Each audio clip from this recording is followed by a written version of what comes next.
welcome back. So today we're going to be reading from our new little book. I love it.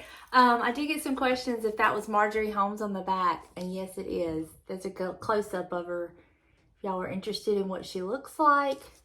I don't even know when this book was copyrighted. I didn't even look at that. Let's see. We know the other one was copyrighted in 1968.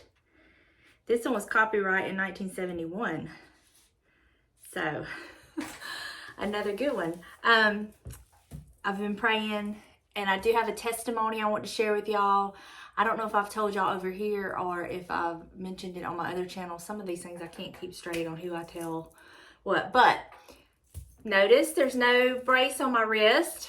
I did get into the orthopedic on Tuesday, and he did x-rays, and he thinks I have a tiny tear in one of my ligaments in my wrist, and so he gave me an injection in my wrist.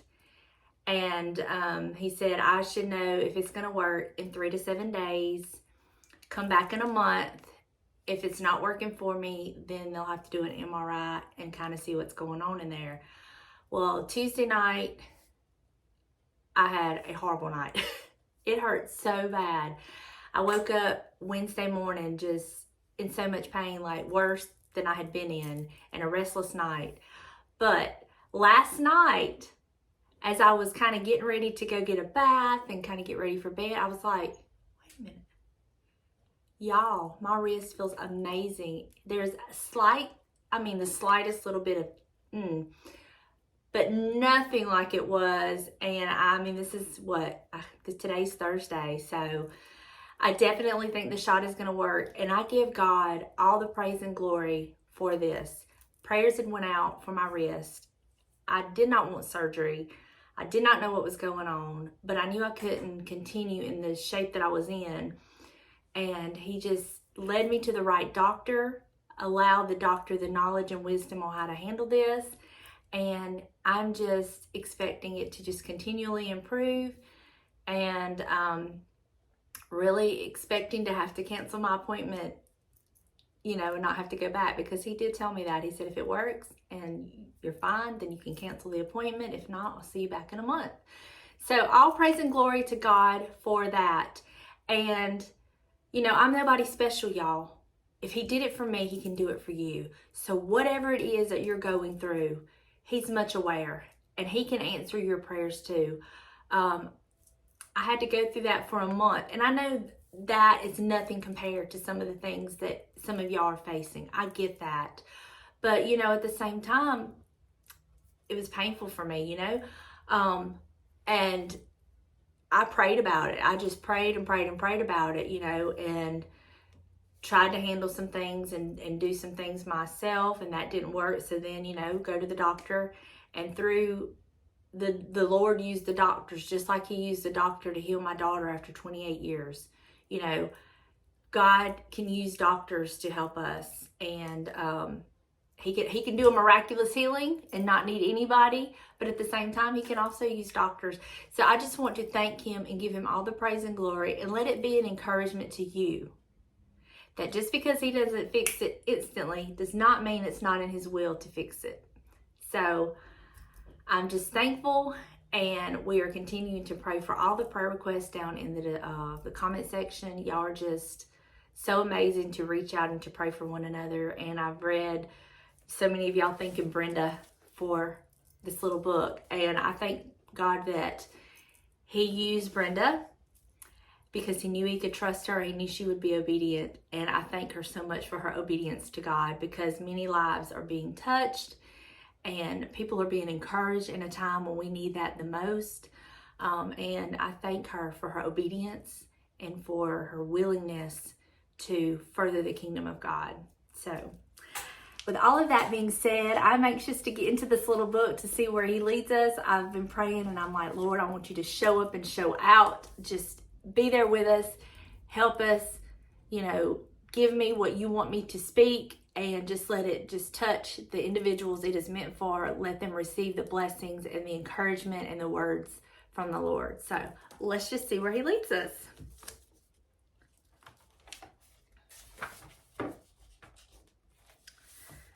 Okay. right. If you have this, well, I don't know that you'll have this little book, but if you do have this little book, it's on page 70 and it's Hold Me Up a Little Longer. So let's get started. Hold me up a little longer, Lord, just a little longer. I've been up since before daylight and it's so late and this PTA speaker drones on and on. Just keep me awake until he stops. Please make it soon. And revive me enough to help serve the donuts and coffee and get home. The miles I've put on the car stretch behind me like a trip through eternity instead of a single day.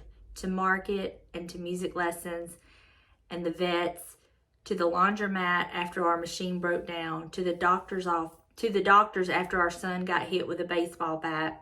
Thank you, oh thank you that it wasn't serious after all. What else, Lord? I'm too tired to remember. I just know that somewhere there's a hot bath waiting, a bed waiting. My own dear sweet bed is waiting, and the time will actually arrive when I'll sink gratefully into it.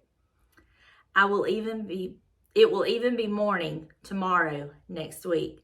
Thank you for the image of respite, Lord, of rest and energy renewed. Right now, this minute, prop me up and revive me. Hang on to me just a little longer, Lord. Wow. I think we've all been there. Maybe not to the PTA and all that, but just have so many things going on and you're just so tired and you're just so wore out and all you can think about is just a hot bath or shower, whatever your preference is, to crawl into your bed. I know that when I've had a really hard day and I've been busy and just doing things, when I can get into that hot bath and just soak in that hot bath, that is my time. And James knows it. That is my time. And I just get in the bath and I just soak in the bath wherever, how long I want to. Sometimes he's even come in there and said, "Are you okay?" And I'm like, "I'm fine." But to just soak in that hot tub. And then the icing or the cherry on top is when I know I'm going to get to crawl into my bed with fresh, clean sheets. Oh, is there anything better? But we have to have that little bit of rest. We have to.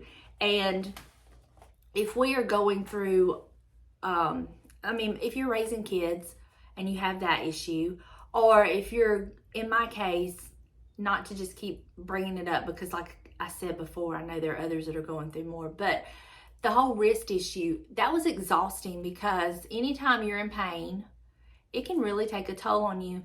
And I've learned the older I get, the more of a toll pain takes on a body. It really can exhaust you because your body's fighting so hard to heal itself, to, do whatever it does the way the Lord has created it to work. And so I would just find myself even a little more exhausted. And then you add the spiritual warfare on top of that, that is just so rampant, that so many are fighting. I mean, it can be exhausting, so exhausting. And so I'm so thankful to know that we can call out to the one and lean on him, and he will hold us up a little longer, and he will give us that rest because he understands that we are human and we need that. We need that rest. We need that reviving energy that rest gives us in order to be the best that we can be. Because if you just go and go and go without getting the rest that you need, then eventually, I don't care how good you are, you're going to be lacking your prayer life. You're going to be lacking your time with God. And then that's going to contribute to, you're going to be cranky, you're going to be grumpy. And it's all because you're tired and you're not having that time with the Lord to help keep all of that humanness, that human emotion under subjection. So he understands that. And I'm so grateful that in everything that we go through, that we can call on him. Be it we need him to hold us up a little longer. Be it we just need a support. Be it we just need that shoulder to cry on it. Be it that, hey, we're in a dire situation and we need a mighty move of God. He can do that. And he's so good like that. And y'all, he will sometimes just give you those little handfuls on purpose, even when you don't ask for it, because he knows what you need and when you need. And I was just having this conversation with my mother earlier. We were talking, and our conversations always turn back to the Lord. And we were talking about how, there's no use in us trying to lie to the Lord. There's no use in us trying to trick the Lord or fool the Lord, because He knows everything about us. We can be completely transparent and honest with Him, even if we are trying to lie to ourselves, because He already knows anyway.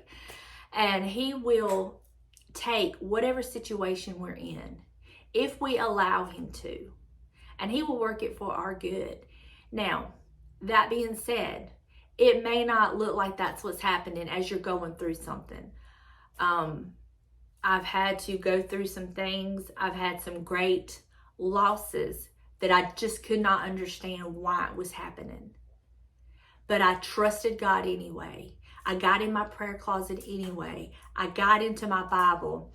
And when I was going through a particularly hard time, the movie War Room come out. And I took it literally. And I would set my clock, and I would get up early, and I would get into my into my closet in my bedroom with my Bible. I may be yawning, and I may be tired and wish I could sleep a little bit longer, but I was there, and I was there in faith. And I was crying out to the only one who could fix my situation, the only one that could do anything for me. My mama couldn't do it. My granny couldn't do it. My kids couldn't do it. Nobody could do it. It took God. And He was drawn to the faith, that little act of faith. He was drawn to it. And He met me there every morning. And that's when I really began this personal one-on-one relationship with God. It was not my relationship that my mother has with God. It was not the relationship my children had with God, or my granny had with God, or the preacher had with God. It was my own personal relationship with God. And I allowed Him to begin a work in me, because I had to be willing and open. He's not going to force Himself.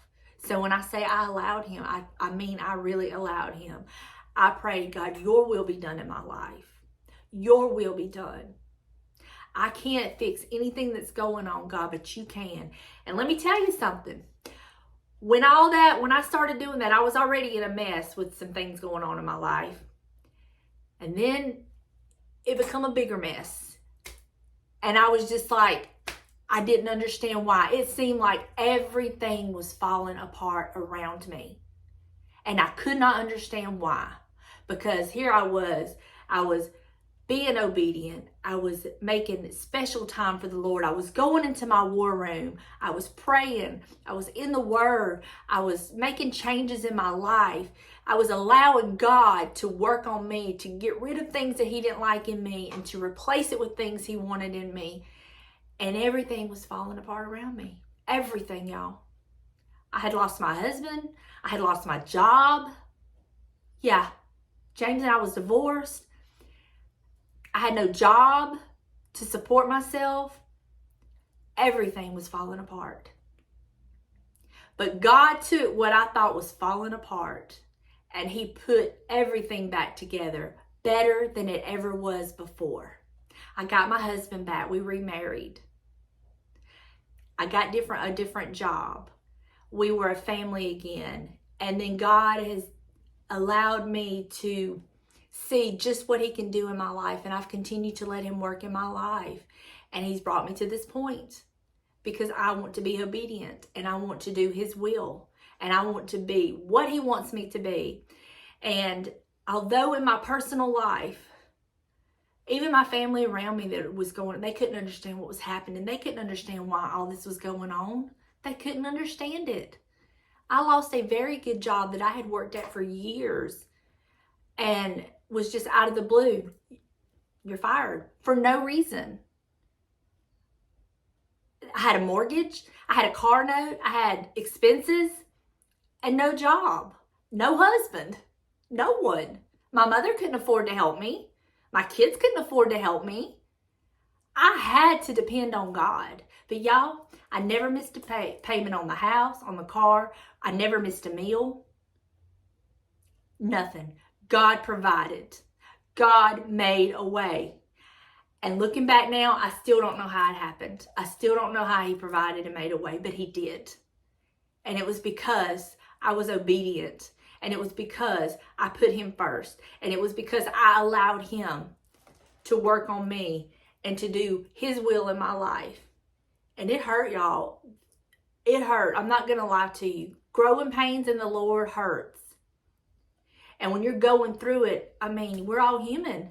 And I was human, and I would be like, wow, Lord, why is this happening to me? I don't understand. And he didn't tell me why. He didn't tell me why. And he don't have to, because he's God.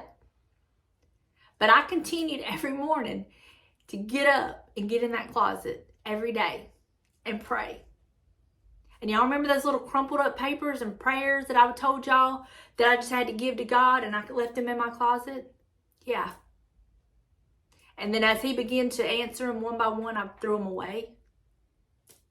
That was what I was going through. And maybe I'll go more into it later if you know, when he allows and wants it. But I just want to encourage you. He understands you. He knows right where you're at. He knows when you need rest. And he knows when you can take a little bit more.